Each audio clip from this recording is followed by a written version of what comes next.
حضرت آدم علیہ السلام اور اماں حوا علیہ السلام سے پہلے دنیا میں کیا تھا اور یہ دنیا کیسے وجود میں آئی؟ حضرت آدم علیہ السلام کی تخلیق مٹی سے کیوں ہوئی اور وہ مٹی کہاں سے لائی گئی تھی؟ آج کی اس ویڈیو میں ہم آپ کو بتائیں گے۔ السلام علیکم ورحمۃ اللہ وبرکاتہ، نحمدہ ونصلی علی رسولہ الکریم، اما بعد، فاعوذ باللہ من الشیطان الرجیم، بسم اللہ الرحمن الرحیم۔ سب سے پہلے مذہبی کتب اور مختلف ماہرین نے تھیوریز دی ہیں جن کے مطابق زمین پر حضرت آدم علیہ السلام کو اتارنے سے پہلے شیطان کو پھینکا گیا، یعنی حضرت آدم علیہ السلام کی تخلیق کے بعد حضرت آدم علیہ السلام کو جنت میں بھیجا گیا اور فرشتوں کو ان پر سجدہ کرنے کا حکم دیا گیا، جس پر شیطان نے انکار کر دیا۔ اس وجہ سے ابلیس کو جنت سے نکال کر زمین پر پھینک دیا گیا، جہاں ہزاروں سال یہ روتا رہا، اور پھر اس نے اللہ سے قیامت تک مہلت لے کر اولاد آدم کو راہ راست سے بھٹکانے کی قسم اٹھائی۔ ابلیس چونکہ ایک جن تھا اور آگ سے بنا ہوا تھا، اس لیے قیاس کیا جاتا ہے کہ زمین پر حضرت آدم علیہ السلام سے پہلے جنات موجود تھے۔ جنات کے فتنہ و فساد کی وجہ سے اللہ کے حکم سے فرشتوں کی فوج بھیج کر ان کو ختم کیا گیا، اور بچے ہوئے جنوں کا بسیرا جزیرے اور سمندر ہو گئے۔ سورہ ہود کی آیت نمبر 7 میں بیان کیا گیا ہے، وہی ہے جس نے زمین اور آسمان کو 6 دن میں پیدا کیا، اور اس وقت اس کا عرش پانی پر تھا۔ اس آیات کے مطابق حضرت آدم علیہ السلام سے پہلے زمین پر صرف پانی موجود تھا، کسی بھی مخلوق کی طرف اشارہ نہیں کیا گیا۔ اس سے متعلق آپ صلی اللہ علیہ وآلہ وسلم سے لوگوں نے سوال کیا کہ آسمانوں اور زمین کے پیدا کرنے سے پہلے کیا تھا؟ نہ اس کے اوپر ہوا تھی، نہ اس کے نیچے ہوا تھی، مطلب یہ کہ کچھ نہ تھا۔ پھر اس نے پانی پر اپنا عرش پیدا کیا، گویا مخلوق کی تھی یہ ابتدا۔ بخاری شریف میں بیان کیا ہے کہ ایک بار آپ صلی اللہ علیہ وآلہ وسلم کے پاس ایک یمن سے ایک وفد آیا اور کہا کہ ہم نے آپ سے علم لینا ہے، آپ ہمیں بتائیں کہ اس زمین پر آدم علیہ السلام سے پہلے اس دنیا میں کیا تھا؟ آپ صلی اللہ علیہ وآلہ وسلم نے فرمایا، کچھ نہیں، صرف اللہ تھا، اور عرش پانی پر تھا، اور لوح محفوظ میں قلم سے سب لکھ کر محفوظ کر دیا گیا تھا۔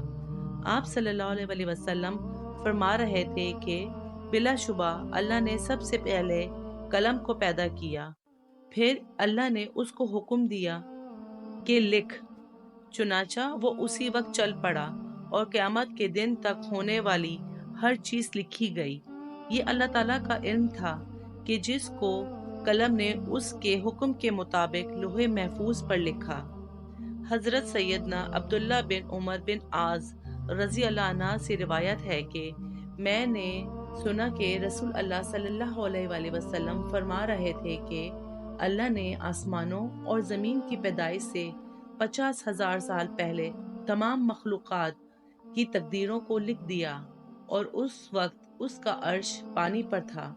اس حدیث مبارکہ سے یہ بات واضح ہو گئی کہ سب سے پہلے پانی، پھر پانی پر عرش کی تخلیق ہوئی، پھر قلم کے بعد لوح محفوظ کو پیدا کیا گیا، جس پر سب کچھ جو قیامت تک ہونے والا تھا لکھ دیا۔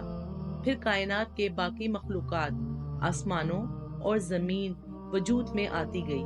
حضرت ابو ہریرہ رضی اللہ عنہ سے روایت ہے کہ جب نبی کریم صلی اللہ علیہ وآلہ وسلم سے دنیا میں چیزوں کے وجود میں آنے کی ترتیب پوچھی گئی تو انہوں نے میرا ہاتھ تھاما اور کہا کہ اللہ نے جب یہ دنیا بنائی تو ان کی ترتیب کچھ یوں تھی: ہفتے والے دن مٹی پیدا کی، تو اتوار کو پہاڑ، پیر کو درخت، منگل کو تکالیف، بیماریاں، مسائل، بدھ کو نور، جمعرات کو چوپائے اس زمین پر پھیلا دیے گئے، اور جمعے کے مبارک دن عصر سے رات کے درمیان حضرت آدم علیہ السلام کو پیدا کیا تھا۔ اس حدیث مبارکہ سے پتہ چلتا ہے کہ ابتدائی مخلوقات کی ترتیب کیا تھی، ان میں سب سے آخری نمبر حضرت آدم علیہ السلام کا تھا، جبکہ حضرت آدم علیہ السلام نسل انسانی میں سب سے پہلے اور تمام انسانوں کے باپ ہیں، جبکہ انسانوں سے پہلے فرشتے اور جن پیدا ہو چکے تھے۔ صاحب عقل مخلوقات میں سب سے پہلا نمبر فرشتوں کا، دوسرا جنوں کا اور آخری نمبر انسانوں کا ہے۔ فرشتوں کی تخلیق کے بعد جنوں کو بھی انسانوں سے پہلے پیدا کیا گیا تھا۔ جنات کے بارے میں حضرت عبداللہ بن عباس رضی اللہ عنہ فرماتے ہیں کہ حضرت آدم علیہ السلام کی تخلیق سے 2000 سال پہلے جنات پیدا کیے گئے۔ وہ ہماری اس زمین پر آباد تھے، مگر آہستہ آہستہ وہ فتنہ فساد میں مبتلا ہو گئے، اور وہ جب حد سے آگے بڑھ گئے اور ناحق خون بہانے لگے تو اللہ نے ان کی طرف فرشتوں کا ایک عظیم لشکر بھیجا، جسے جنات کے زبردست مارکہ آرائی ہوئی۔ اس مارکہ آرائی میں فرشتوں نے جنات کو تہس نہس کر دیا، اور وہ پناہ لینے کے لیے سمندر کے جزیروں، جنگلات اور پہاڑوں میں چلے گئے۔ ان کو زمین کے ہر حصے سے نکال دیا گیا، چنانچہ آج تک ان کے رہنے کی جگہ یہی جزیرے، جنگلات اور پہاڑ ہیں۔ اللہ تعالیٰ فرماتے ہیں، اور میں نے جنوں اور انسانوں کو اپنی عبادت کے لیے پیدا کیا ہے، اگرچہ وہ عبادت کا محتاج نہیں۔ وہ تو بے نیاز ہے، البتہ ہم اس کے محتاج ہیں۔ اس کے اسباب بہترین اور حسین ہیں۔ اس نے اپنے ناموں کے اثار ظاہر کرنے کے لیے مخلوق کو پیدا فرمایا۔ رحمت کے اثار، قدرت کے اثار، جبر اور طاقت کے اثار اور حکمت کے اثار ظاہر کرنے کے لیے مخلوق کو پیدا فرمایا۔ آدم علیہ السلام کی تخلیق سے پہلے ہی اس بارے میں اللہ تبارک تعالیٰ کا فرشتوں سے مکالمہ ہوا۔ اللہ تعالیٰ نے فرمایا، جب تیرے رب نے فرشتوں سے کہا میں زمین میں ایک خلیفہ بنانے والا ہوں، تو اللہ نے ایک خلیفہ بنانے کا ارادہ فرمایا جو زمین میں حکومت کرے اور اسے آباد کرے۔ فرشتوں نے اللہ سے سوال کیا کہ ایسی مخلوق کیوں پیدا کرتا ہے جو زمین میں فساد کرے اور خون بہائے، اور ہم تیری تسبیح، حمد اور پاکیزی بیان کرتے ہیں۔ اس کے جواب میں اللہ نے فرمایا، جو میں جانتا ہوں تم نہیں جانتے۔ بہرحال ان کے سوالوں کے دو مقصد تھے، کیا یہ جنوں کی طرح فساد کرنے والی قوم ہوں گی؟ کیا ہم سے تیری عبادت میں کوتاہی ہوئی ہے؟ اس پر اللہ تعالیٰ نے فرمایا، جو میں جانتا ہوں وہ تم نہیں جانتے۔ یہاں یہ بھی جان لیجئے آدم علیہ السلام کی تخلیق مٹی سے کیوں ہوئی اور وہ مٹی کہاں سے لائی گئی۔ حضرت آدم علیہ السلام کی نہ باپ ہے نہ ماں، بلکہ اللہ تعالیٰ نے ان کو مٹی سے بنایا۔ چنانچہ روایت ہے کہ اللہ نے آپ کو پیدا کرنے کا ارادہ فرمایا تو حضرت اسرائیل علیہ السلام کو حکم دیا کہ زمین سے ایک مٹھی مٹی لائیں۔ اللہ کے حکم کے مطابق حضرت اسرائیل علیہ السلام نے آسمان سے اتر کر زمین سے ایک مٹھی مٹی اٹھائی تو پوری روح زمین کی اوپری پرت چھلکے کی مانند اتر کر آپ کی مٹھی میں آ گئی، جس میں 60 رنگوں اور مختلف کیفیت والی مٹیاں تھیں، یعنی سفید و سیاہ، سرخ و زرد رنگ والی، نرم و سخت، شیریں و تلخ، نمکین اور پھیکی وغیرہ کیفیتوں والی مٹی شامل تھیں، اور اس مٹیوں کو مختلف پانیوں سے گوندنے کا حکم فرمایا۔ چنانچہ ایک مدت کے بعد یہ چپکنے والی بن گئی، پھر مدت تک یہ گوندی گئی تو کیچڑ کی طرح بودار گارا بن گئی، پھر یہ خشک ہونے کے بعد کھنکھناتی اور بچتی ہوئی مٹی بن گئی۔ پھر اس مٹی سے حضرت آدم علیہ السلام کا پتلا بنا کر جنت کے دروازے پر رکھ دیا گیا، جس کو دیکھ دیکھ کر فرشتوں کی جماعت تعجب کرتی تھی۔ پھر اللہ تعالیٰ نے اس پتلے میں روح داخل ہونے کا حکم فرمایا، چنانچہ روح داخل ہو کر آپ کے نتنوں میں داخل ہوئی تھی تو آپ کو چھینک آئی، اور روح زبان تک پہنچ گئی تو آپ نے الحمدللہ پڑھا، اور اللہ تعالیٰ نے فرمایا یرحمک اللہ، یعنی اللہ تعالیٰ تم پر رحمت فرمائے۔ اے ابو محمد یعنی آدم علیہ السلام، میں نے تم کو اپنی حمد ہی کے لیے بنایا ہے۔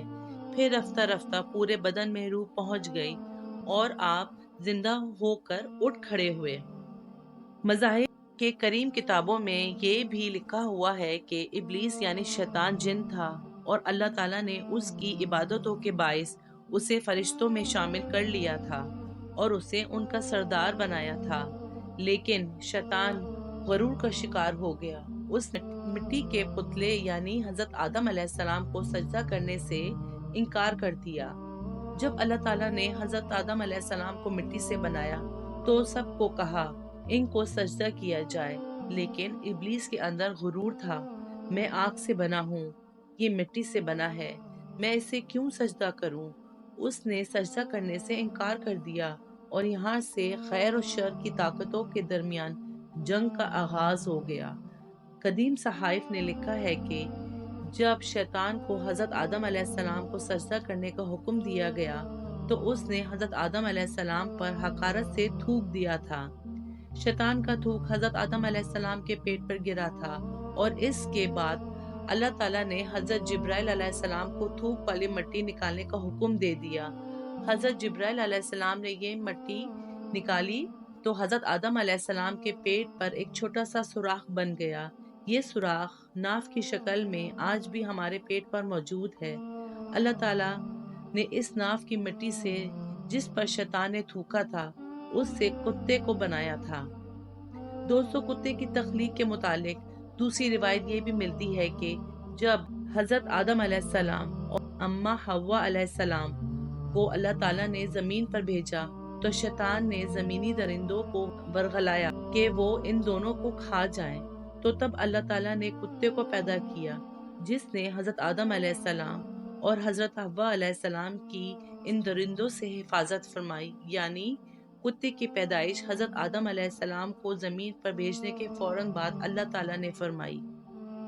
سچ کہا اللہ نے کہ اللہ ہر چیز کا بنانے والا ہے اور وہ اکیلا سب پر غالب ہے اور جس کو چاہے اور جیسے چاہے اور جب چاہے پیدا فرما دیتا ہے، چونکہ قرآن مجید میں ارشاد ہے کہ وہ جو چاہتا ہے کرتا ہے۔ ویڈیو اچھی لگی ہو تو لائک اور شیئر کرنا مت بھولے گا۔ چینل پہ نئے ہیں تو سبسکرائب اور بیل آئیکن پریس کر لے گا تاکہ میری آنے والی نئی ویڈیو کی نوٹیفیکیشن آپ تک پہنچ جائے۔ اللہ آپ سب کو اپنی حفظ و امان میں رکھے، آمین۔ ملتے ہیں اگلی ویڈیو میں، تب تک کے لیے اللہ حافظ۔